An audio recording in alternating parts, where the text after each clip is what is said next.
Elang, coba cerita. Itu waktu jual donat itu kelas berapa? Jadi kenapa saya menjadi pedagang donat? Karena saya punya cita-cita. Saya ketika pengen nanti pas masuk kuliah, saya pengen menjadi seorang mahasiswa yang berstatus pengusaha. Kenapa saya jualan donat? Karena saya punya target, saya pengen punya modal 10 juta untuk jualan ayam goreng keliling dengan gerobaknya. Nggak malu itu? Ya malu sih Pak, cuman saya yakin orang sukses itu adalah orang yang harus bisa mengalahkan rasa takut dan rasa malunya. Elang, menarik juga karena waktu kuliah di IPB. IPB Pak. Elang lihat ada lampu-lampu yang mulai redup, mati-mati, terus kemudian Elang melihat ini peluang bisnis. Bagaimana ceritanya? Waktu itu saya sebenarnya terinspirasi sama kisahnya Aristotle Onassis Pak. Jadi dia kan awalnya pemuda miskin dari Yunani, terus dia pindah ke Amerika Latin. Dia tahu potensi Amerika Latin itu adalah tembakau, dan dia tahu di Amerika Serikat ada pengusaha tembakau yang kaya raya.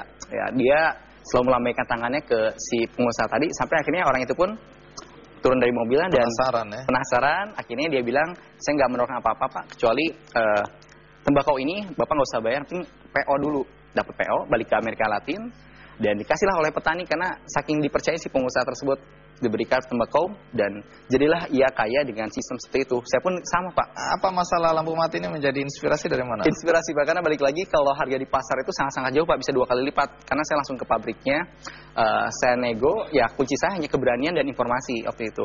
Saya datang ke supplier yang pabrik itu, saya tawarkan ke kampus dengan dapat PO gitu Pak. Ya, karena harganya di bawah itu ya saya pun dapat PO, saya datang ke pabrik ya sekali drop bisa sampai dapat 15 juta Pak sekali perjalanan. Jadi kampus Anda bisniskan juga ya? Iya Pak, seperti itu.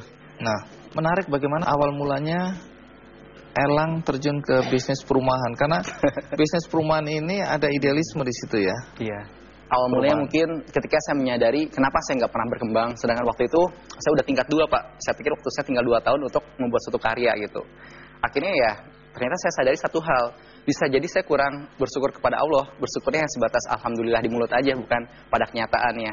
Akhirnya ya waktu itu saya banyak mencari inspirasi, dan salah satunya ya Allah tuh menunjukkan saya bisnis lain yaitu properti. Tapi bagaimana mungkin untuk sehari-hari aja pusing biaya kuliah, biaya lain, sedangkan properti kita tahu modalnya aja udah miliaran Pak. Trik saya untuk masuk ke bisnis properti, pertama saya cari tanah, dapat tanah yang memang deket kampus, bisa saya marketingkan, dan itu pun harganya nggak terlalu mahal. Waktu itu kurang lebih 1,6 sih mana Pak, 1,6 M untuk tanahnya aja itu.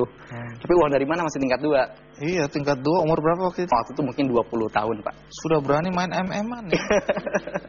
Sampai akhirnya ya waktu itu trik ini jangan contoh Pak, saya ngambil kredit tanpa agunan waktu itu. Itu pun bukan nama saya, namanya kakaknya sahabat saya, di mana dia itu punya rekening koran bagus, saya yang tanggung jawab, dapatlah 150 juta waktu itu. Tapi tujuannya satu, 150 itu saya pecah untuk sewa lagi jaminan dan masuk ke bank. Tapi ternyata ya mungkin di sini Allah belum meridhoi saya.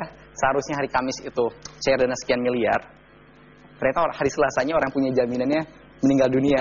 Jadi ya dampak dari itu mismanagement. Pertama, saya harus menanggung KTA kurang lebih 8.700.000 setiap bulannya selama 2 tahun Pak.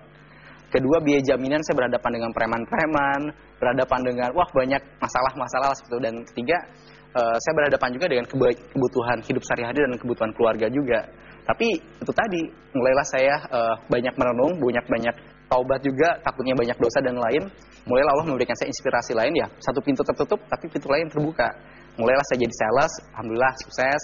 Mulai jadi kontraktor, tender bebas Pak, benar-benar bebas.